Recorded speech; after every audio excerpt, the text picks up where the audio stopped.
folks, coming up on Roland Martin Unfiltered for Monday, January 14th, 2019. Iowa Congressman Steve King's racist comments in last week's New York Times are still getting him in a heap of trouble. Democratic congressmen have introduced resolutions to censure him in the House, and GOP leadership is also attacking him. We'll give you all the latest on that. But Donald Trump says he's not following this story. Yeah, right. The man who spends half of his day watching the news. Then again, he is watching Fox News, and they're not covering this story. Condemning King is tough for Trump because they both pretty much believe the same thing. And King said it, I sit at the table for Donald Trump when it comes to immigration. All right, folks, so we'll also talk about Donald Trump tweeting out a Pat Buchanan column supporting his position on immigration, but the same column where Pat Buchanan has white supremacist rhetoric. Oh, yes, I'm going to be breaking that thing down. Also, some sad news. Florida Congressman Alcee Hastings revealed today that he has pancreatic cancer. And we'll give you those details. Plus, a controversy surrounding Angela Davis, now rescinded award from the Birmingham Civil Rights Institute, has led 3 board members to resign, and now the Civil Rights Institute has finally issued a formal apology. Also, CBS News was talked a lot about this weekend on social media when they released a graphic showing all the reporters who will be political embeds in the 2020 campaign. The problem is there were no black people. And it's a problem. I'll explain. Also, y'all, unbelievable video of this crazy white man in North Carolina attacking a group of black girls and knocking out this 12-year-old black girl at a mall in Asheville, North Carolina. His punk ass was arrested. We can't wait to show you his mugshot. Also, Charleston, South Carolina was a place where more Africans were brought to the United States for slavery. Pretty soon, there's going to be a museum to commemorate the history of African Americans there in Charleston. Now, also, because of rising costs, they must raise more money for the museum. We'll talk with the director of that museum right here on Roland Martin Unfiltered. Folks, it's time to bring the funk on Roland Martin Unfiltered. Let's go. He's got it. Whatever the biz, he's on it. Whatever it is, he's got the scoop, the fact, the find. And when it breaks, he's right on time and it's rolling. Best believe he's knowing. Putting it down from sports to news to politics. With entertainment just for kicks, he's rolling. It's on go, roll, y'all.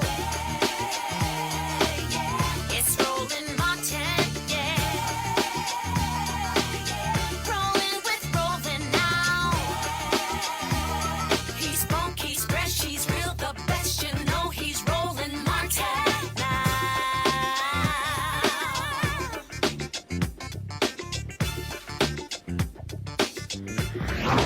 Martin. All right, folks, mainstream media, they have been ignoring pretty much the white supremacist comments of Iowa Republican Congressman Steve King. Media Matters, of course, last week, we had him on the show saying 5 times more coverage of a freshman congresswoman from Detroit calling Trump a MF than Steve King's comment. Well, the constant pressure continued over the weekend as Republicans were put in a position where they had no choice but to condemn Steve King, saying that white nationalists, white supremacists, Western civilization, how did that language become offensive? Well, of course, remember on Friday, we had Congressman Tim Ryan of Ohio saying he was looking into filing a resolution for censure. Well, today, Congressman Bobby Rush of Illinois will introduce a resolution to actually censure him. This is what Rush said in a statement. This Congress will not turn a blind eye to its repugnant and racist behavior.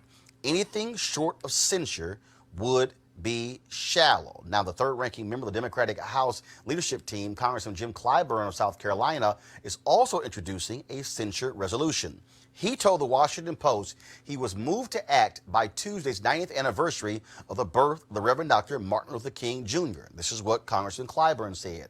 I call this a tale of two kings. We've got to break our silence on these kinds of things. Now, Republicans, of course, they were not so silent about this. Pressure had to be placed upon them. Guess who finally said something today?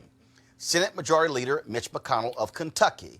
This is what he told the Washington Post. I have no tolerance for such positions, and those who espouse these views are not supporters of American ideals and freedoms. Representative King's statements are unwelcome and unworthy of his elected position. If he doesn't understand why white supremacy is offensive, he should find another line of work. Now remember, these are the same Republicans who for years have worked with Congressman Steve King, have campaigned for him, have sought his endorsement on many issues, and have ignored his previous racist comments. They spent lots of time on the Sunday morning shows yesterday sharing their views about Steve King. Omar, so I came out at the very moment. That language has no place in America. That is not the America I know, and it's most definitely not the party of Lincoln. Should he be punished for it? I have a scheduled meeting with him on Monday, and I will tell you this. I've watched on the other side that they do not take action when their members say something like this. Action will be taken. I'm having a serious conversation with Congressman Steve King on his future and role in this Republican Party. What does that because mean? as a leader, there is a number of things you'll see that has taken place. But I will not stand back as a leader of this party, believing in this nation that all are created equal, that stands or continues to stand and have any role with us. Well, you've seen all of our House leaders, from Kevin McCarthy, myself, Liz Cheney, rejecting what Steve King said, pushing back and calling on him to come back and denounce it. I would recommend that Steve King go and read the op-ed by our colleague, Senator Tim Scott, which was very poignant. I will say, George, as they talk about Steve King on the Democrat side, we've pushed back against his comments. There have been many Democrats who have said not only highly offensive things, aligned themselves with anti-Semites, have called on physical violence. They haven't pushed back on any of that language. We've got to raise the bar on civility, George. We need to call it out on the Republican side and the Democrat side. I've been willing to call it out on both. It's time those Democrat leaders you just mentioned call it out when it happens on their side as well. But yes or no, will Republican leaders call for any action against Congressman King? I would imagine we're going to continue talking about this. This just popped up on Friday. We were very quick to reject those comments. There is no place for hate, for bigotry, or anybody who supports that ideology. It's evil ideology. We all ought to stand up against it.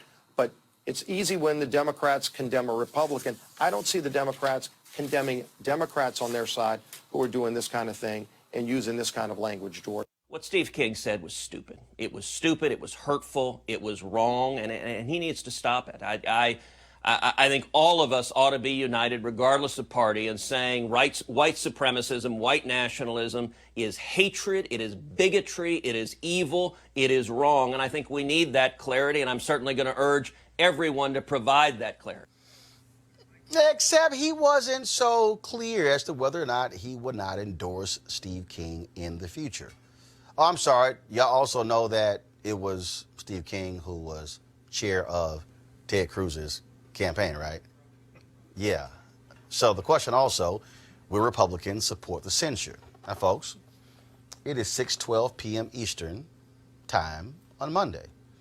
We still don't know what happened in the meeting with Kevin McCarthy and Steve King. So exactly what are Republicans going to do? I don't think they're going to do jack.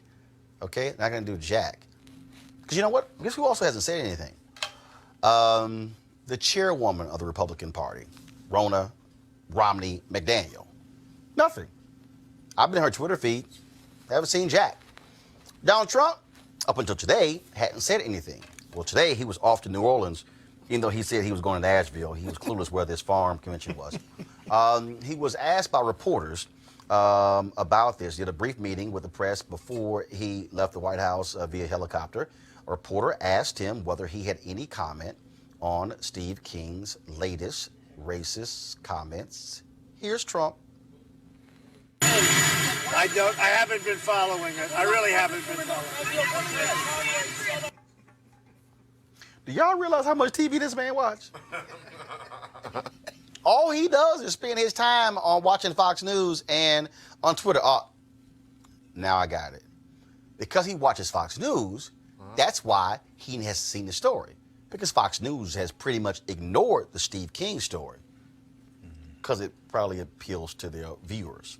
I mean, they literally spent no time. In fact, Media Matters said at the time they did spend on this story, they framed it as Steve King fighting critics of the story. Really? But this is the man who said he somehow missed this. I'm going to play it again. This is what Donald Trump said.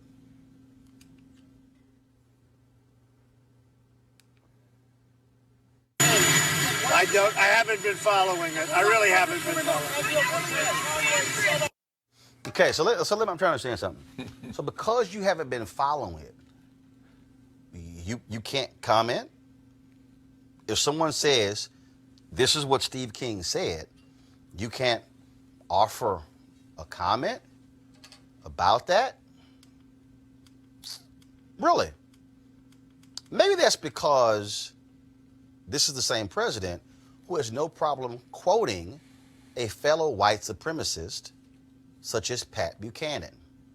Folks, this was a tweet that Donald Trump sent out over the weekend as he was trying to rally support for his wall. The tweet says, quote, "Border is eventually going to be militarized and defended, or the United States, as we have known it, is going to cease to exist. And Americans will not go gentle into that good night. Patrick Buchanan, the great people of our country demand proper border security." Now, here's what Trump did not tell you. Why Pat Buchanan wants the wall. In that very same column from Pat Buchanan, he wrote this, quote, "The more multiracial, multi-ethnic, multicultural, multilingual America becomes, the less it looks like Ronald Reagan's America. The more dependently Democratic it will become. The Democratic Party is hostile to white men because the smaller the share of the U.S. population that white men become, the sooner that Democrats inherit the national estate. The only way to greater diversity, the golden calf of the Democratic Party, is to increase the number of women, African Americans, Asians, and Hispanics, and thereby reduce the number of white men." Okay, Pat, here's the real fundamental problem here with your whole, oh my God, they're after the white men. Y'all ain't been using your sperm. That's actually the problem. The problem ain't us. The problem is white folks ain't been getting busy.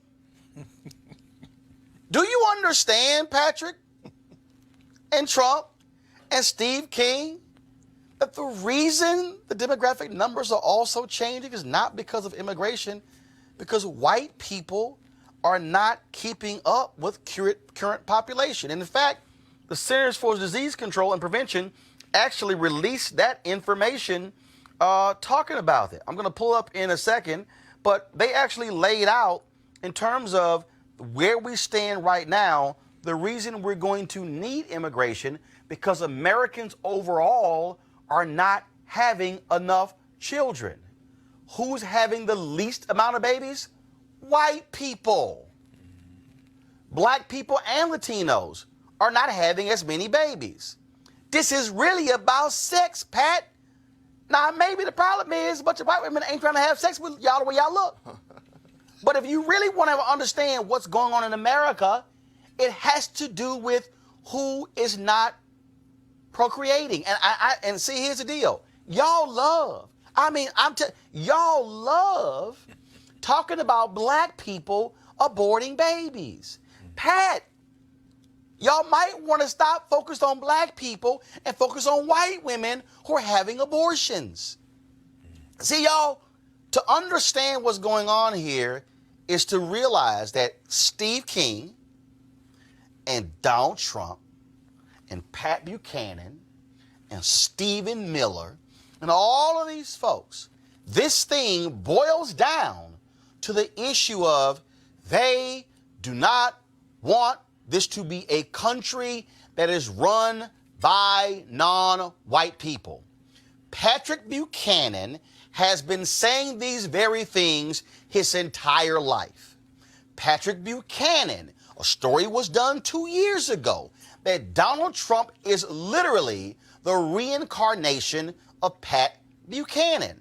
This is no shock that Donald Trump would retweet this comment from Patrick Buchanan in one of his racist screeds, because Pat Buchanan has always been afraid of black and brown people taking over. Why? Because Patrick Buchanan is saying out loud what a lot of other white folks actually think. I'm not saying all white people. I'm not saying every white person. But we have to come to grips with this nonsense bullshit from mainstream media that it's white economic anxiety.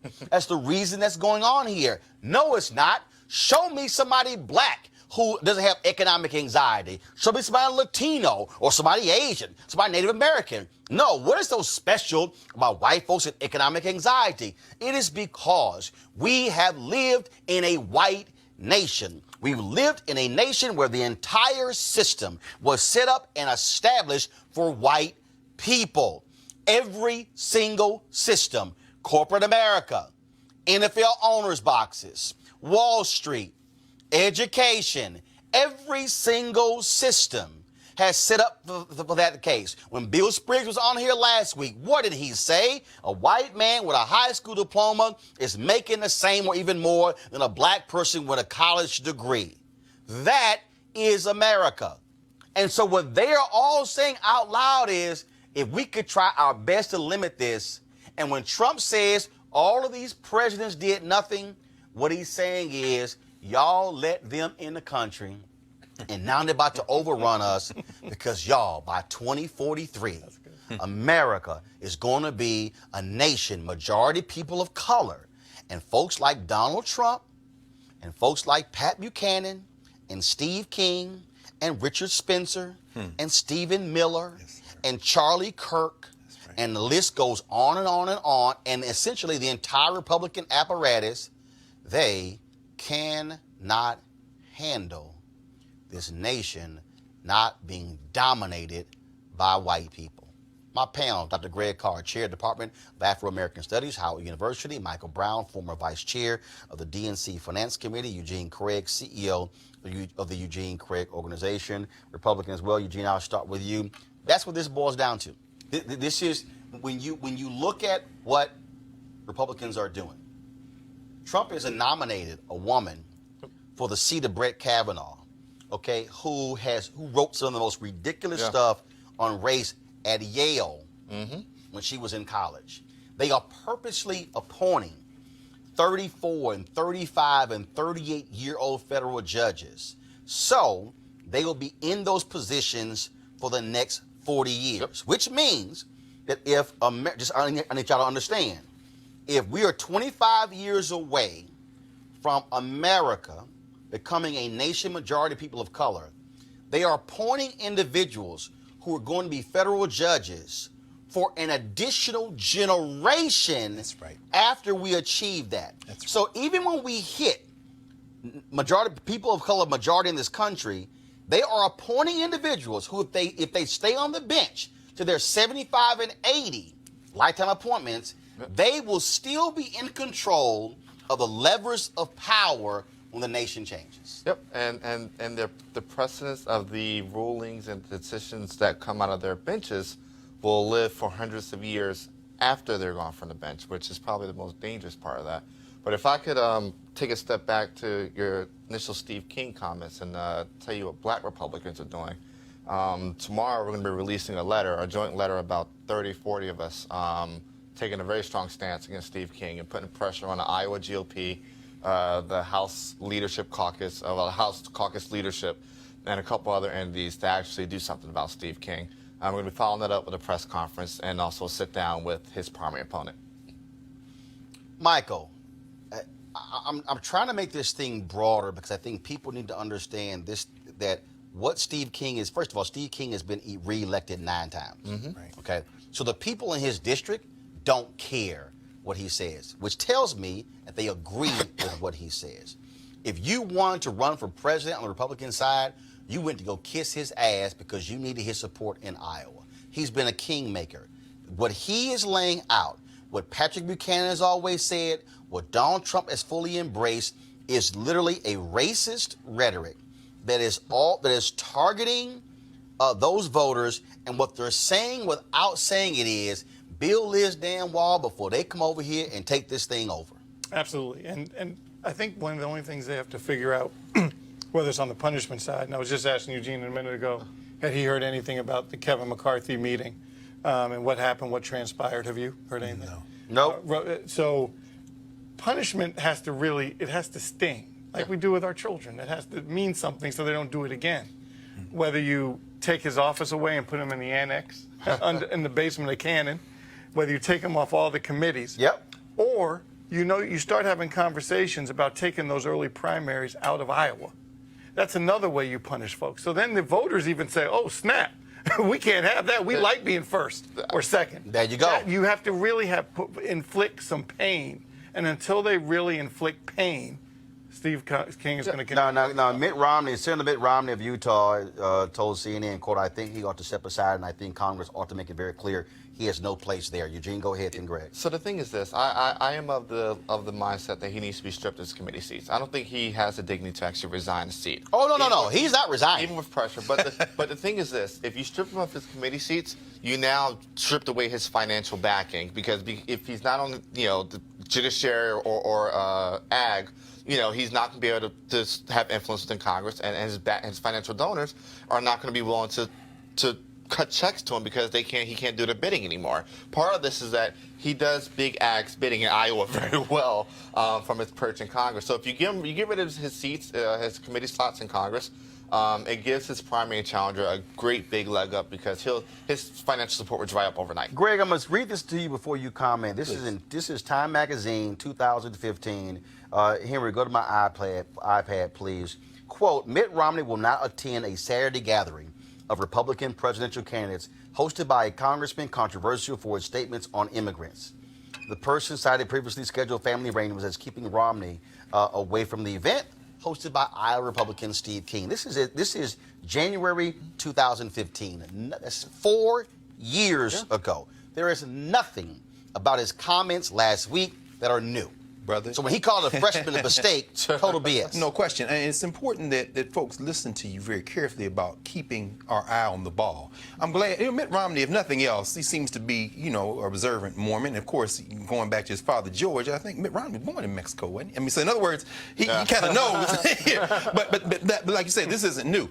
Bobby Rush's statement today, with the piece he introduced, there was a line there where he said, ignore all these condemnations come from the GOP. Why? Steve King is convenient right now. He's a convenient distraction.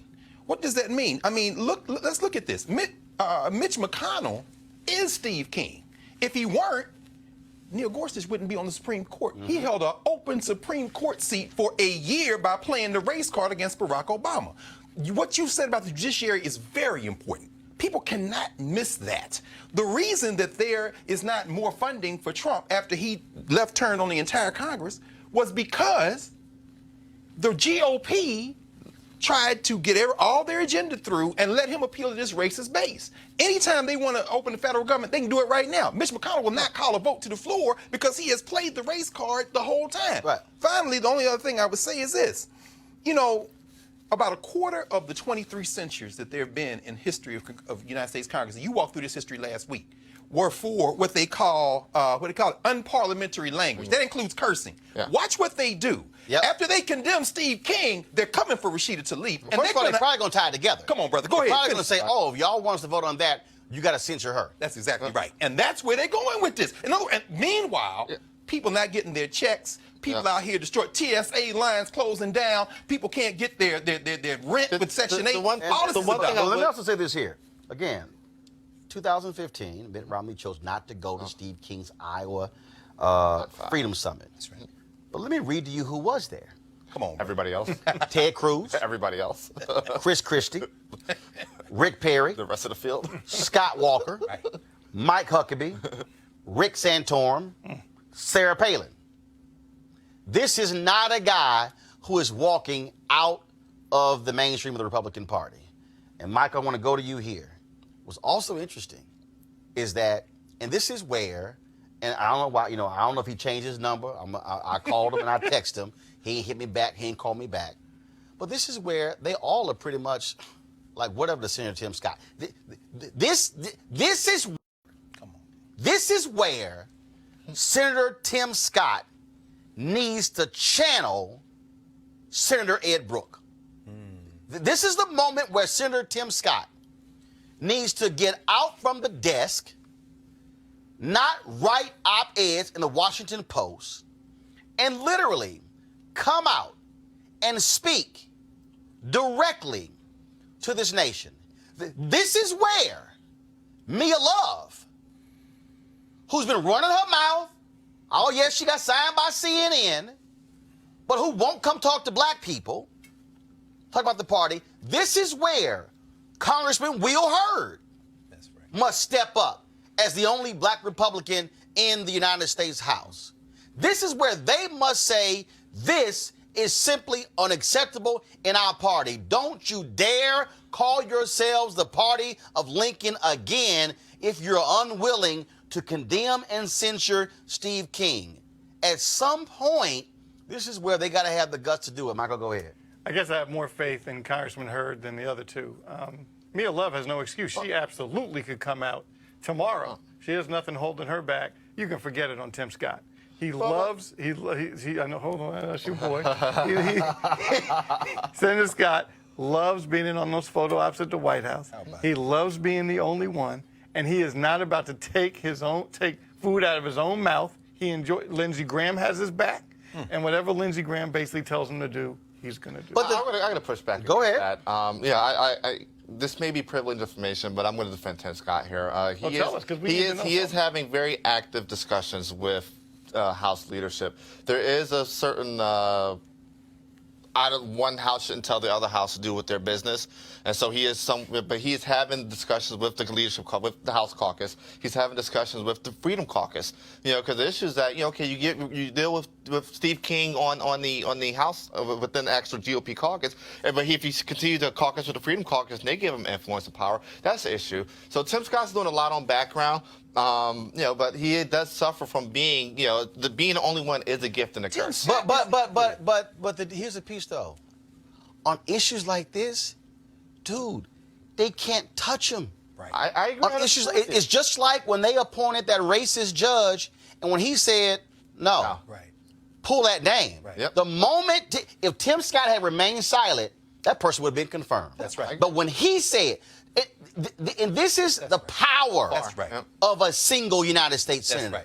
And this is where, again, where I believe Senator Tim Scott can be like an Ed Brooke, who had no problem, Greg, taking his party to the woodshed. It was Ed Brooke, folks, who broke the back of the filibuster in the United States Senate when it came to the Fair Housing Act in 1968. That's right. He fought it in 66 and 67 and finally made it happen in 68. If it wasn't for his leadership, those Republicans would have continued to filibuster along with those Southern Democrats. That's right. I mean, I have to agree with Mike on this one.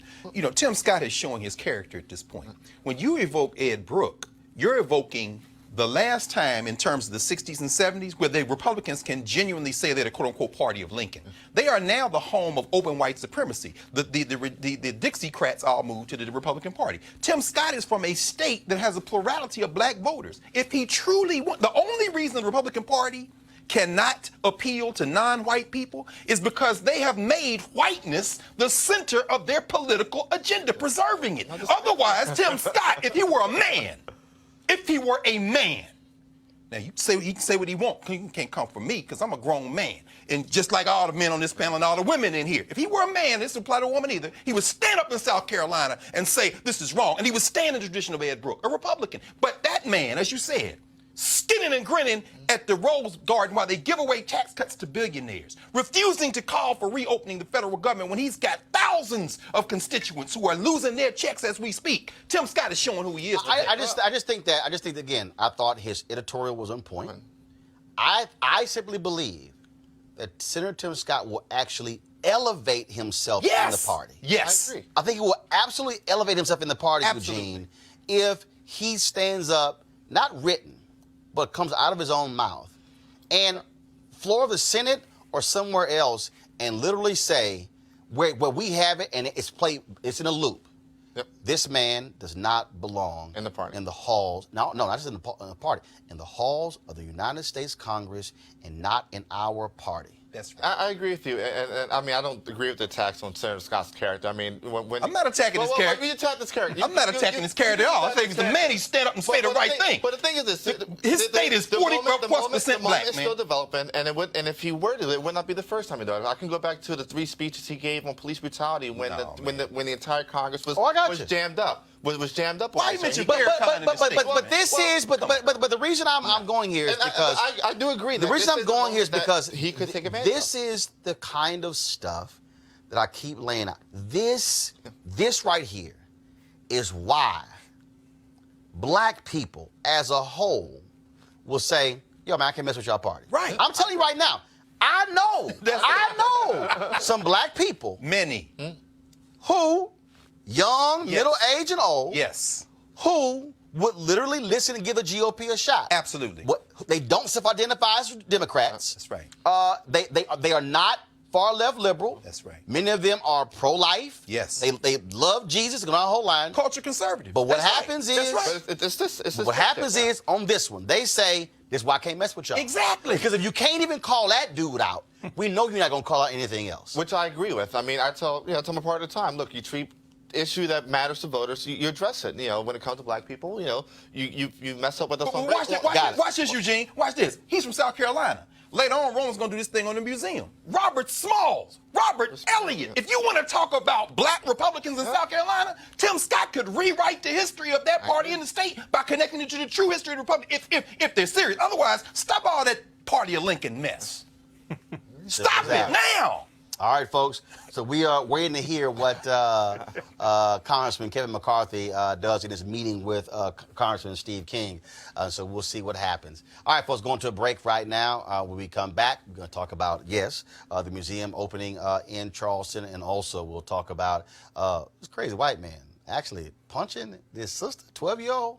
This punk ass is now in jail. I'll be back on Roland Martin Unfiltered in just a moment. You want to check out Roland Martin Unfiltered? YouTube.com/Roland S. Martin. And subscribe to our YouTube channel. There's only one daily digital show out here that keeps it black and keep it real. It's Roland Martin Unfiltered. See that name right there?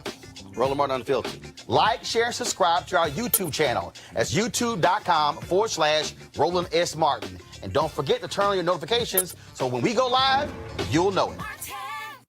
All right, a lot of people out there, of course, who had all these New Year's resolutions with the first of the year. We know what happens. They promise to eat better, and then they want to go work out and start walking more, and they want to put down the ribs and the fried chicken and the cakes, and then that's like a last about 3 days, and then it's all good. Well, the issue for a lot of us is, where do you start? Now, D-Herbs Cleanse is one of the ways that some folks look to. I've actually done it a couple of times, and I'm currently doing it right now, and so I know the doc who developed this, and again, it's a full body cleanse.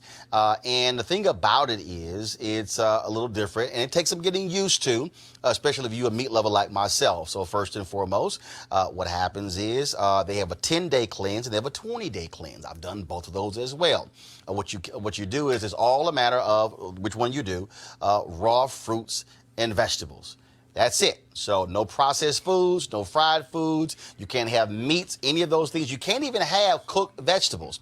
The whole point of this is really to detox and cleanse your entire body. It's to help you get rid of the toxic buildup that will not only drag you down, but also could be very dangerous if you don't do anything about it. The purpose of the cleanse is to make you feel better, stop dragging, and also give you more energy. Now, if you want to lose some stubborn pounds, you could start the D-Herbs Full Body Cleanse. Now, here's what I want you to do. Like I say, I'm on it. I started last Monday, so this is actually day 8 of the 20-day cleanse. Now again, hasn't been the easiest thing, man. It's hard to pass up at 3-piece, but you got to do it. And so down 11 pounds since last week. But again, it's all about cleansing your system. So this is what I want you to do right now. I want you to go to dherbs.com. That's DHERBS.com, and use the promo code Roland. You will get a discount at your checkout. Again, it's dherbs.com. You can also call 866-4DHERBS. That's 866-4DHERBS. 866-4DHERBS. Again, use the promo code Roland. This is all about, again, you starting off the new year, 2019, trying to be a new you.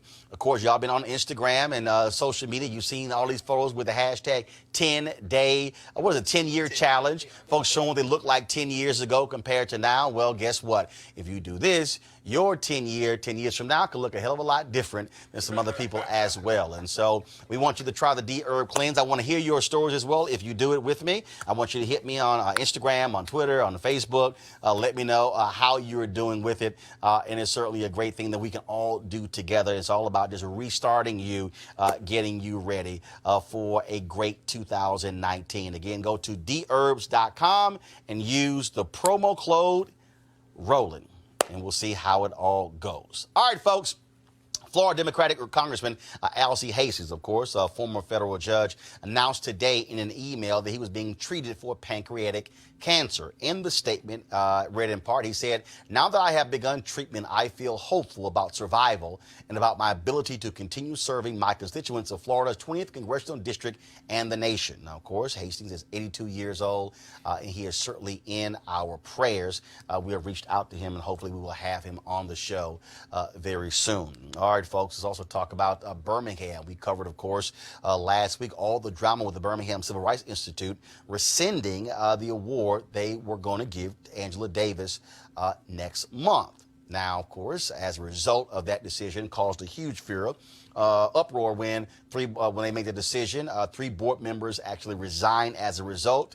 And the Institute has finally released a statement. Finally, speaking as the entire Institute, quote, "Each member of the board of the Birmingham Civil Rights Institute deeply regrets the impact that the handling of the Reverend Fred L. Shuttlesworth Human Rights Award has had on Dr. Angela Davis, the city of Birmingham, and many others who have been impacted by our handling of the award. We are sorry. We acknowledge that the culmination of our decisions and actions has caused division in the community and compromised the good name of the Birmingham Civil Rights Institute on the world stage.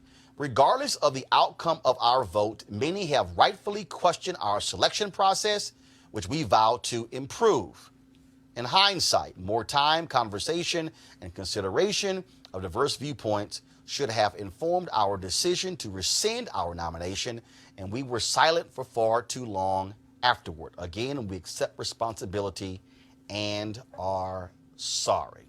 There are many lessons we are already learning from the situation in the coming weeks. We will take steps to learn even more. We ask you to still maintain your support of the Institute as we attempt to regain your trust and learn from this experience. Thank you. Really? I guess some people thought I would be satisfied with that statement. But let me go back to something in this statement. Pull it up, please. Regardless of the outcome of our vote, many have rightfully questioned our selection process, which we vow to improve. In hindsight, more time, conversation, and consideration of diverse viewpoints should have informed our decision to rescind our nomination. No. See, I want y'all to see that again. Y'all, I'm in the business of words. I want you to see how they mix two things together. Let me read it again. Regardless of the outcome of our vote, many have rightfully questioned our selection process. Stop right there. Now remember, y'all, there were 2 votes. 1 vote to give Angela Davis the award. The 2nd vote to rescind the award. This statement speaks to her being chosen in the first place. Let me read it again. Regardless of the outcome of our vote, many have rightfully questioned our selection process. Stop. So they've rightfully questioned the selection of Angela Davis, They then say, which we vow to improve. They then mix the selection of Angela Davis with the rescinding of the award by saying, quote, pull it up, in hindsight, more time, conversation, and consideration of diverse viewpoints should have informed our decision to rescind our nomination. Stop. So what they're saying is they were right to question the selection of Angela Davis, but we should have listened to other voices before we decided to rescind the award to Angela Davis. So what they're actually saying is we really should not have given the award to Angela Davis in the first place. That's right. Yep. Go to our panel. I'm just saying. Is it just me? No. Is it just me? One of the third rails of American politics is this boycott divestment movement with Palestine and Israel. Whether you say Angela Davis was once a communist or she was on the FBI most wanted list, the contemporary issue is this question. You've got legislation at the state level. They're trying to introduce it in Congress now to make it a crime to boycott somebody. Clearly, what you just parsed for us speaks to the politics and the economics behind the Birmingham Rights Center. And finally, how ironic is it that boycotts is the reason that the civil rights movement took off in the first place? What would Fred Shuttlesworth think right now in his name that they would do what you just said? I just knew I was just going to overlook that. Well, I don't think they were planning on that statement to be broken down live on national airways. No question about it, brother. Well, they thought I was going to be pleased with the top and the bottom. Yeah. No. I read the stuff that's in the middle, too. Reading is fundamental, brother. It's very similar to how 40, I don't call Trump president, I call him 45. Yes, sir. How 45 talks to his voters like they're stupid.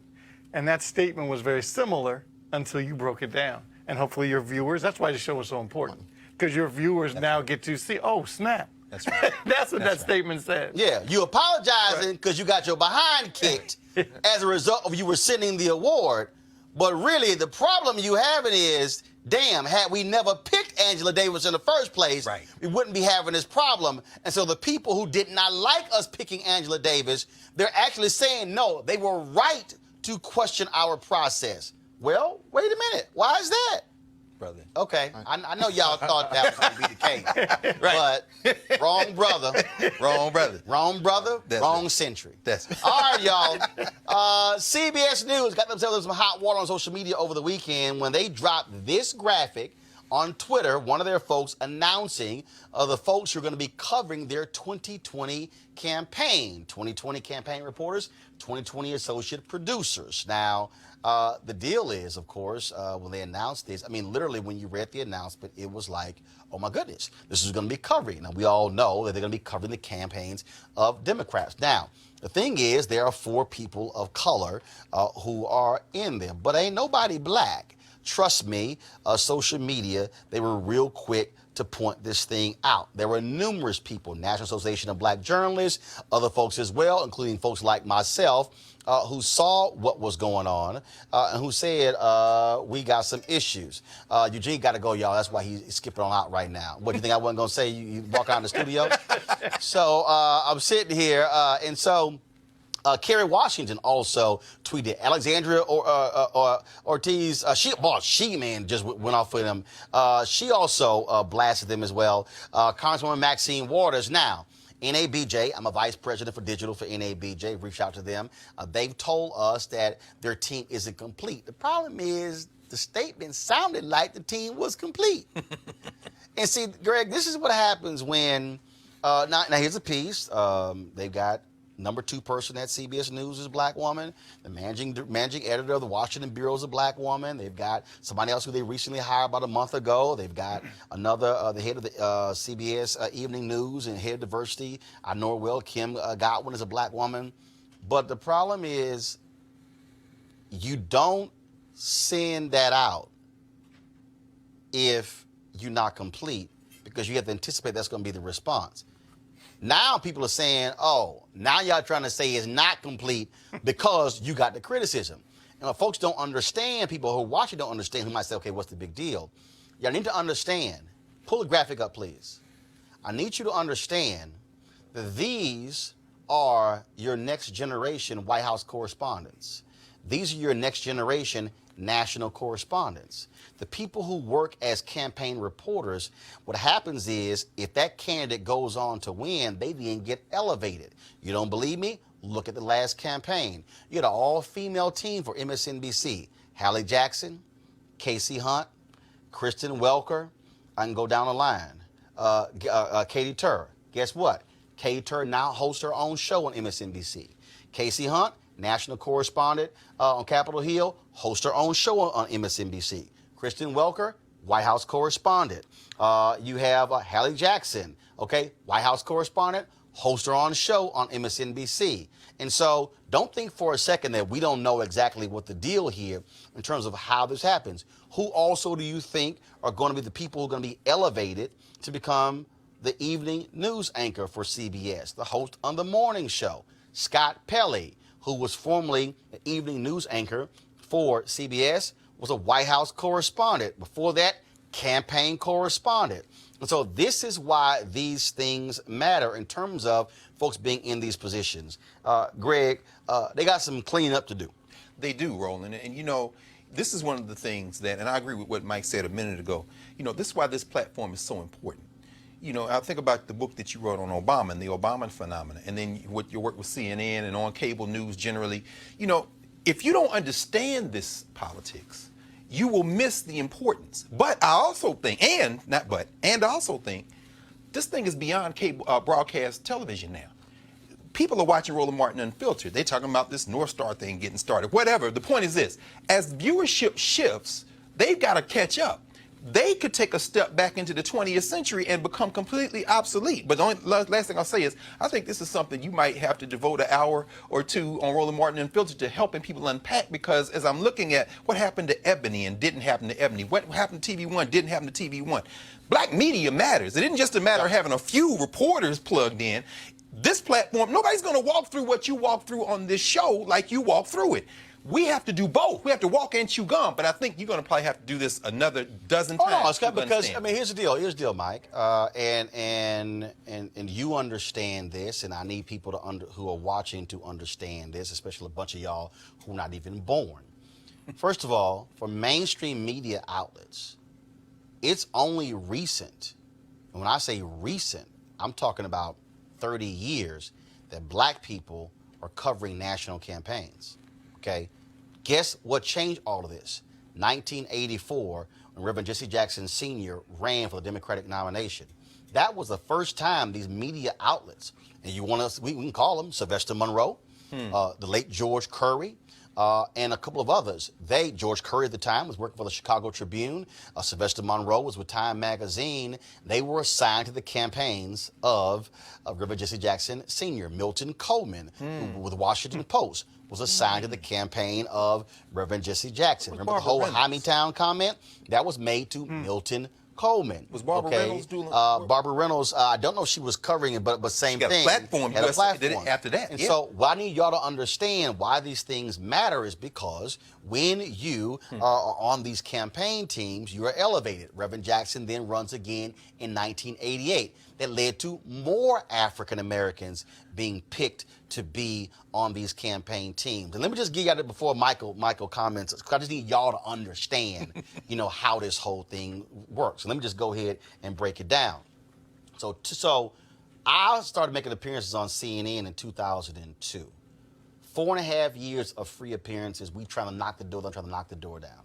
And so then in 2007, it was 2006, we get the shot. I go do somebody else's pilot. And so then all of a sudden I do very well in the pilot. Then somebody goes, hey, who's that guy right there? Then we start talking. And I get signed at CNN in February of 2007. And let me help y'all out. So, and just so y'all know, I put this in my book on Obama, but the CNN people asked me to take it out because it made them look like fools.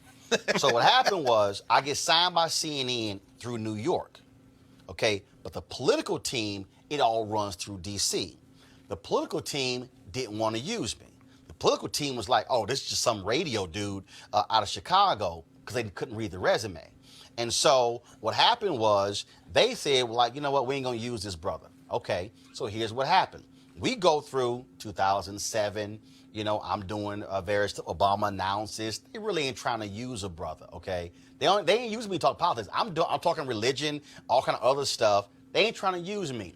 We get to 2008. So the first night we got a primary is Iowa. All right? I'm sitting here debating Bill Bennett on CNN earlier.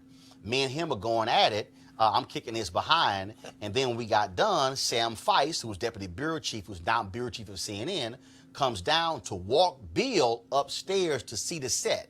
Let me just reset that, y'all. Wow. Me and Bill were doing a segment together. He comes down to get Bill, who's standing right next to me, to walk him up. I said, what the hell? I'm going to follow right behind y'all and walk up my damn self. So I was supposed to be debating James Carville that night, but Carville got suspended from our team because him and Paul Bagaglia were still helping Hillary Clinton. So I was like, yo, who am I debating? We'll figure that out later. Let me help y'all understand this here. So what then happens is we're sitting here on the set. They don't even tell me what time they bringing the food downstairs. They don't tell me where to find the exit polling data. So I come down from my office on my own. All right, no sweat, okay? So election night, Iowa. Yo, we go break, 7 o'clock. I'm off on the sideline. They got the A team on, okay? 7:30, nothing. 8, nothing. 8:30, nothing. 9, nothing. I'm emailing, and so people are on the air saying, oh, well, like Obama, we don't know where he is tonight watching election results. I sent an email. He's having dinner with friends and campaign staff right now.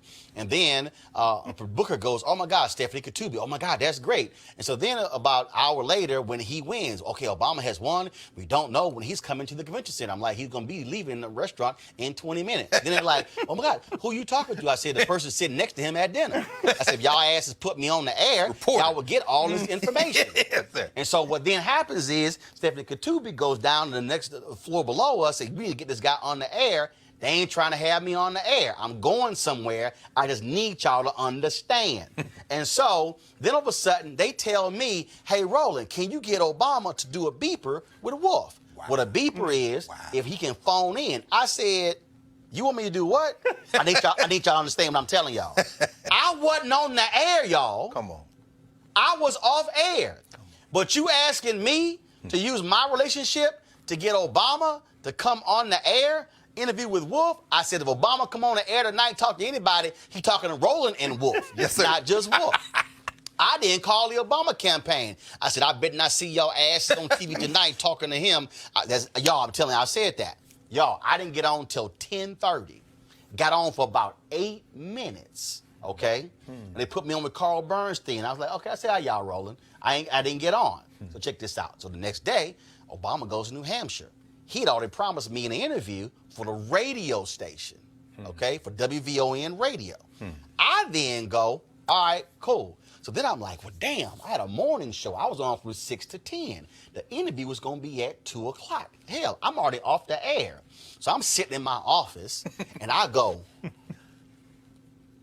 I know what we going to do. Last night, they wanted me to do a beeper between Obama and Wolf, have him call the control room. I'm going to interview Obama from the same set that Wolf was on last night, and I'm going to stay in the same spot he was in last night. And so we going to record this sucker for radio, but I'm going to do it like it's a TV interview. So I hit the CNN people. I was like, okay, so here's how we going to do it. I got a radio interview with Obama. We can do it for television. We can put his photo on the wall. I can do the interview, and we can have it for radio and also have it for TV. Now, they hype. Y'all don't understand. Obama didn't talk to nobody. He gave no interviews the day after ours because he lost his voice. I'm the only interview in the country he did. So they all excited. Y'all, they all hype. Oh, yeah, we love Roland now. Okay, so all of a sudden, I do the interview. They come back, Patricia DiCarlo, producer in D.C. Roland, oh, man, this is great. Can we call this a CNN exclusive? I said, nope. You can call it a WVON Radio Roland Martin exclusive. You got the interview because I work for y'all. But the interview was for WVON. Wow. The voice of the Negro. Put it on. Got the interview. They used to call it. I walk into the office of John Klein, the president, and he goes, I'm going to put a bug in the ear of Sam Feist for them to get you on more. And that's why, after Iowa, after that on a Friday, y'all saw me on all of the major panels because I had, as a reporter, access via connections. I was a journalist. They didn't have any of it. Michael, that's why black media matters. I don't even know what I'm supposed to say after that. Come on, bro. Support Roland Martin Unfiltered. Absolutely. And go online and do the $50, No the whole question. thing. One thing you said, Professor, when you were talking about Ebony, I thought you were going to say Jet, too. Oh, yeah. The whole JPC empire, brother. But I think, Roland, what's happened, the CBS issue, I think we have gotten so caught up. When I say we, just everybody, I don't mean any grouping specifically, so caught up in we're overcompensating for kind of, I hate to even use this term, who's best for the merits to be the next wave of reporters. Right. It's okay to say if they're going to be 10, we need to have a certain amount of Latino cats. We need to have some brothers on there and some sisters. And then it also reminded you when you mentioned they wanted to use you for the interview. I remember April Ryan a couple months ago. Trump or Sarah Sanders, one of them said to April, "Hey, April, can you give me a meeting with Congressional Black Caucus?" Yeah.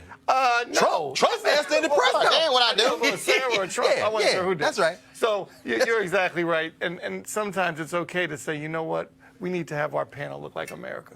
Yeah, it's just very simple as that. And so I just want, and again, y'all, they told me don't put that in the book. I mean, it's right. Rick Davis, here the standards and practices, said don't put this in the book because it's going to make us look stupid. I'm like, because y'all were stupid. I'm like, you dumbasses should have put me on the air. Well, yeah, but don't put it in the book. So now y'all know what actually happened. All right, we'll see what happened. What happened next. That's right. All right, so, trust me, I got some others. Y'all know I do. All right, folks, Charleston, South Carolina plays a huge role in African-American history. More enslaved African captives arrived in the U.S. and were sold there than any other place on U.S. soil. Soon there will be a museum that tells the untold experiences of Americans of African descent. Here to discuss, the International African American Museum, soon to be located in Charleston, South Carolina, is its president, Michael Boulware Moore. Michael, how you doing? Doing great, thank you. How are you? So, Michael, I had you on my previous show, and when you guys were starting, and so where are you now? I was reading a story the other day where you now have to raise another $10 million? Yeah, we are working hard. But first, let me just take a moment because the conversation you were just having about the media is really so important. History is essentially the stories that we tell about ourselves, about our communities, about life. And unless there are people, let's just keep it plain, unless there are African Americans in the room telling these stories, at least adding perspective to these stories, then our history automatically gets warped. So you're absolutely right. Black media matters. And the stories that you told before is the perfect illustration of that. But back to the question that you asked, we're working really hard. We actually had an announcement in August where we had reached our fundraising goal. It's a $100 million project, including the value of the real estate. And we thought that we were there and hired our general contractor that has been out pricing all of the different, accepting all the bids and all that. And, as a result of inflation generally, but, tariffs and the fact that Charleston is a very, very hot market, we got to raise another 10 million or so. Now, we've been continuing to work hard, and we have already raised a good deal into that 10 million. Working hard to close the gap because we are affiliated with the city of Charleston, because we are in partnership with them. We actually have to have all the money in the bank before we can break ground. So it's very critical. It's a little bit of a curveball, but like I said, we've got good momentum. We're working hard, and we're looking forward to hopefully breaking ground sometime later this year. So explain to people the difference about, like I said, I had you on before, but for folks who are watching this for the first time, the difference between the International African American Museum you're going to have there in Charleston and the Smithsonian Museum of Smithsonian Museum as here in Washington, D.C. Well, a number of things, and the Smithsonian National Museum of African American History and Culture, their executive director, Lonnie Bunch, is one of our biggest fans, because what he says is that we've got all this history in our museum, but unless you go to where the history happened and see that history interpreted and told there, then it doesn't really, it sort of undercuts what he's trying to do. We are building an African American history museum on the spot largely where that history began.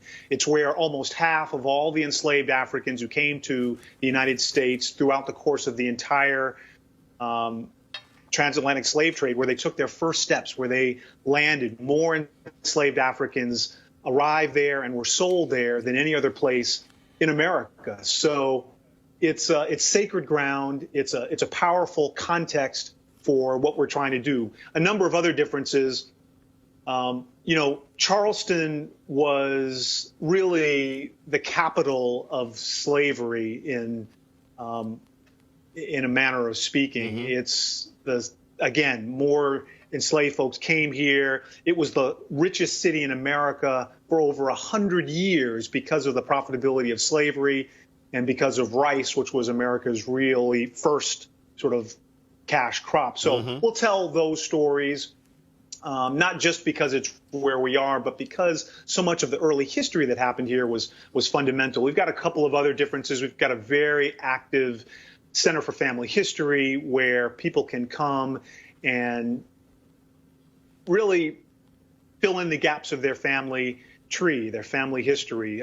Most African Americans can maybe go back to a great-grandparent, maybe a great-great-grandparent, but it's really difficult to do African-American family search. We've got some of the best experts in the country here, and so we'll help people, figure out who their relatives were, what their family history was. And then, of course, with DNA testing, people can point specifically to where their DNA came from. So that'll be different. But they're complementary museums in the sense that we will tell sort of the broad swath of African American history as well. We'll heavy up on what happened in the region, what happened in South Carolina, again, because so much of that early history happened here. If folks want to give, where do they go?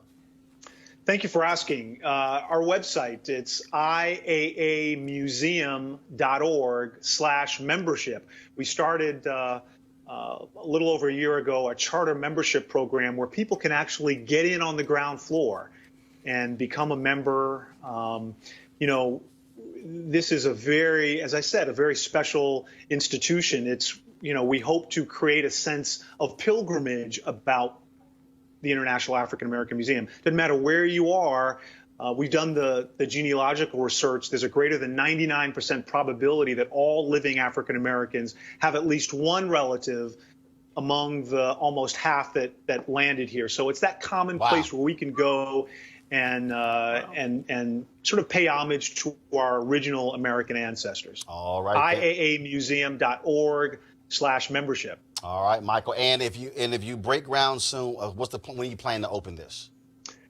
Yeah, it's about a 2-year construction cycle. So we're hoping for a summer, let's say, groundbreaking, and then 2 years later, 2021, we'll open. All right, then. Michael Boulware, we certainly appreciate it, man. Thank you so very much.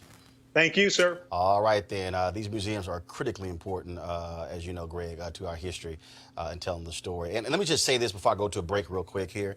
I did this with News One Now, and we're going to continue to do this. Typically, when I'm traveling, a lot of times I'll do the show from a black museum.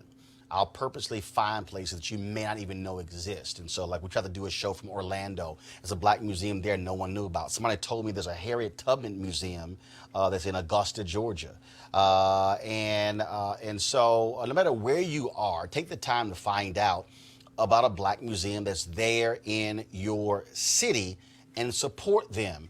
with 5, 10, 25, 50 bucks as well, because we have to maintain those museums. And a lot of our museums open and then struggle because of finances. And so no matter where you're living, we want you to do that. And one of the things that we're also trying to do with this show, which is one of the reasons why I'm imploring people to join our Bring the Funk fan club, is that I also want to create a series where when we do travel to these places, we're actually doing stories on these museums. So we have these stories so we can create this repository of a digital archive of all these different black museums and talking to the curators and the people who are over them. So whether or not you're talking about that one in Augusta or the museums they open in Birmingham or in Mobile, in Dallas, in Detroit, in Kansas City with the Negro Leagues Museum, that we really sort of have those stories told. And that's another reason why this show matters. Going to a break.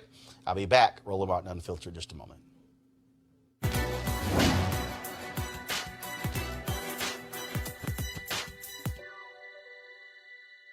There can be no true black political liberation without religious and cultural liberation. Minister and academic Garrett Wilmore.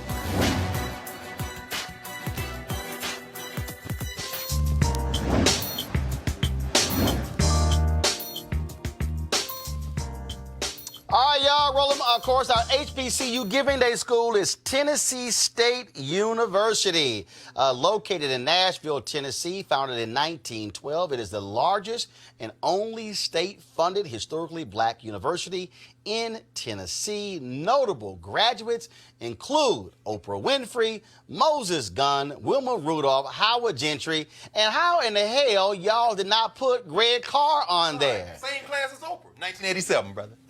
How did you do it? That's all right. Everybody at Howard, y'all understand it's blue and white, but y'all getting taught by Tennessee State. Roland Martin is representing my. Understand. So just want to let y'all know. You, brother. Just so y'all know. So what happened was last week, I hit President Glenda Glover. She, of course, Dr. Glenda Glover. She's also international president of Alpha Kappa Alpha Sorority Incorporated. And I said, I'm going to do Tennessee State on Monday. I said, when I spoke there several years ago, y'all gave me an Afghan. I can't wear that.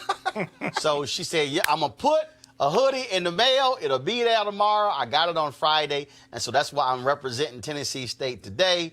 And so hope is good. I can't wait to go back. And speak, it's been years since I spoke there. I would love to come back, even do one of y'all commencements, because y'all know I bring the funk when I do commencement. Yes. I'm just letting y'all know. Come on. I don't do regular commencement. Bring Roland. Just letting y'all know. Bring Roland. So again, Tennessee State is our school of the day. All right, folks, continuing our series on outstanding HBCU professors in partnership with AT&T's Dream in Black initiative. Today we visited Virginia Union University in Richmond, Virginia.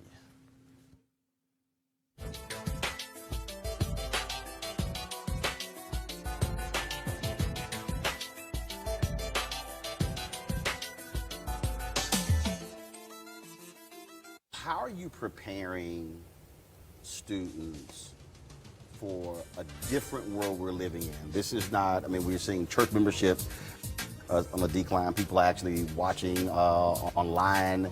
And so how are you getting students today to understand that it's a whole different world than probably the world they grew up in going to church? What we're doing is we're really training the next generation of religious and faith leaders, not only for congregations, but also for communities. We recognize that not everyone coming to seminary may find themselves within a congregation, but there are individuals who come to seminary who want to go out in different walks and different paths in their ministry. We provide that type of education that translates not only across churches, but across broader swaths of society. And that is deep built into what this institution is. How are you making sure these students are thinking as broad as possible for they can understand all the possibilities, as opposed to, church, this is the only one pulpit, model. this is the only way you do it? So what we do at the Proctor School is make sure that we pair up our students with dynamic and diverse ministry partners that are not only in churches, but also throughout all sectors of society.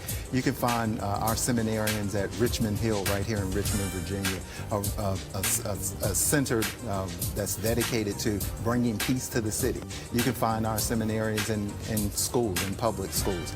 You can find our seminarians here on campus integrating their knowledge with undergrad undergraduate students here in various venues. So we understand that ministry is dynamic, it is diverse in the 21st century. We're preparing those students to continue to go out in a diverse environment because we know that church just doesn't occur at 11 o'clock on Sunday mornings. How would you think black, dream black, and preach black?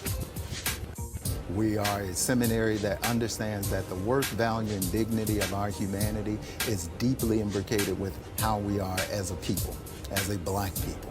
That blackness imbues itself not just in the color of our skin, but in the ways in which we understand and cognate God in the world, the same God that has continued God's journey with us across these centuries to ensure that we are still fighting for freedom and justice in the world, and the same God who affirms our dignity and the variety and depth and diversity of our black culture and our black humanity. That's the beautiful thing about the Proctor School. It doesn't see anything, it doesn't see blackness as pathological. It doesn't see blackness as something that's antithetical. It doesn't see blackness as something that is just marginal. It is who we are. When we look at the image of God, when we talk about the Imago Dei, when we are built and made in the image of God, God made us in God's image. And our blackness, our culture, our heritage, and our history is part and parcel of that divine gift of who we are as a people. So your district name is one of the seminaries changing the world.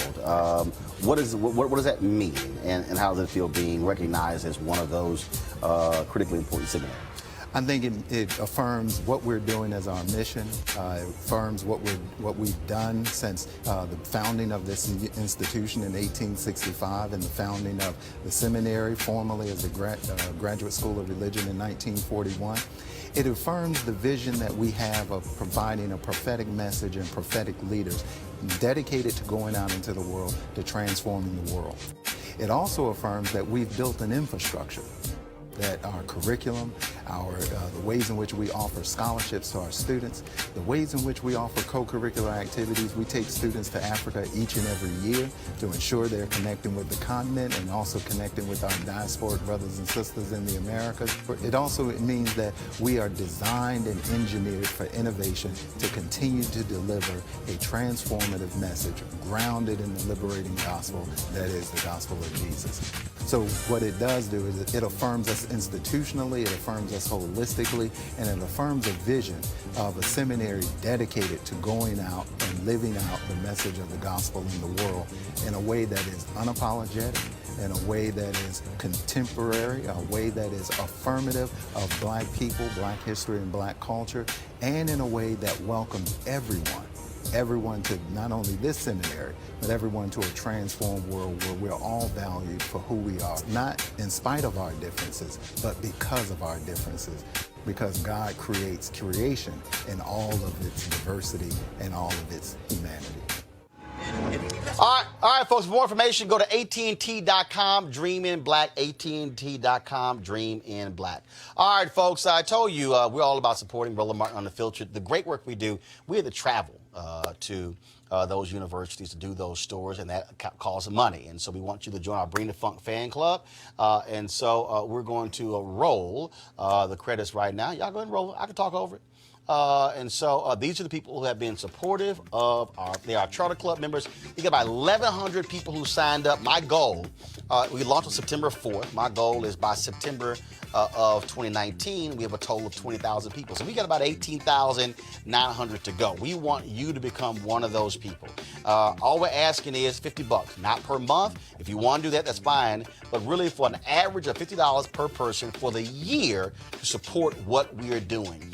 If we hit 20,000, that's $1 million that we'll raise that really makes all this possible. We have plans, of course, to travel all across the country. We've got elections coming up. We're going to be having town halls with presidential candidates, all kind of stuff. None of that stuff can happen without you. We've got our advertisers who are one hand, but that's not going to make all the dollars necessary. So please, we want you to go to RolandMartinUnfiltered.com to join our fan club. I'm going to just tell y'all a story. I had a sister who's 91 years old from Long Island, New York, who watched me on TV One, whose daughter told me what I was doing, and this woman said, your voice is so important. She enclosed a $500 check to make this show possible before we even launched this show. That tells you right there the commitment. She was 90, she's 91 years old. And so we want you to join us. So if you go right now, look, we got Cash App, we got Square, we got PayPal, all those different sources. Now, some of y'all have also been saying, why am I not on Patreon? Patreon is a place to place content. Well, I don't need Patreon to place content. And so that's why we're not on Patreon. You can go to our website and join us directly to get your name on this list. And you know there's some other people out there who love talking about black folks, but they name it on this list, but I ain't gonna go call them out right now. Y'all can see for yourselves. But we want you again to get your name on this list. And so every week we're gonna roll these credits of the people who are supportive of this show, making it possible. And so we want you to go to RolandMartinUnfiltered.com. I'm going to be broadcasting. I'm speaking North Carolina Central on Wednesday. I'll be broadcasting the show from there.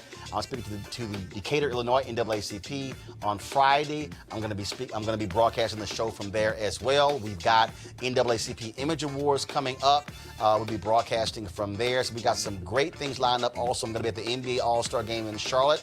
We'll be broadcasting from there as well. And so we've got a lot of things lined up. We want to bring you the type of stories nobody else is bringing. For the third day in a row, we spent 35 minutes talking about Steve King. I can guarantee you we've done more on Steve King than all these other cable networks combined. And then we talk about the International Museum. We talk about these HBCU professors. Nobody is doing the kind of stuff that we do 5 days a week on Roland Martin Unfiltered. So we want you to support us. And folks, let me just say it, like right now, as I look right now, it is, let's see here, it is 600. We had 735 of y'all who were on YouTube right now. We've got, let's see, about 150 or so on Periscope, about 230 on Facebook. That means that if every person who's watching right now literally gave, we would double our donors just today. So go to RolandMartinUnfiltered.com. We certainly want you to support this show to make this thing possible, because trust me, I've got some stuff in 2020 that's going to blow y'all away, but we can't get to 2020 unless we get through 2019. And so RolandMartinUnfiltered.com. Want to thank Eugene, want to thank Michael, want to thank Greg for being on the show. Thank you so very much. And folks, don't forget, we're going to have a fantastic show tomorrow. Let's find out what Republicans are going to be doing when it comes to Steve King. We'll have the latest on that. Also on censure. You name it, we'll have it. Keep it black, keep it real. I got to go. Holla!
You want to check out Roland Martin Unfiltered? YouTube.com/Roland S. Martin. And subscribe to our YouTube channel. There's only one daily digital show out here that keeps it black and keep it real. It's Roland Martin Unfiltered. See that name right there? Roland Martin Unfiltered. Like, share, and subscribe to our YouTube channel. That's YouTube.com/Roland S. Martin. And don't forget to turn on your notifications so when we go live, you'll know it. Hey fam, want to check out Roland Martin Unfiltered, the blackest show on all of digital, cable, and broadcast. Check out our audio podcast. There's only one daily digital show out here that keeps it black and keep it real. It's Roland Martin Unfiltered. Press play.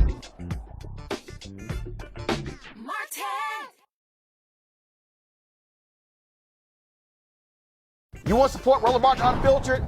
Be sure to join our Bring the Funk fan club. Every dollar that you give to us supports our daily digital show. There's only one daily digital show out here that keeps it black and keep it real. As Roland Martin Unfiltered. Support the Roland Martin Unfiltered daily digital show by going to RolandMartinUnfiltered.com. Our goal is to get 20,000 of our fans contributing $50 each for the whole year. You can make this possible. RolandMartinUnfiltered.com.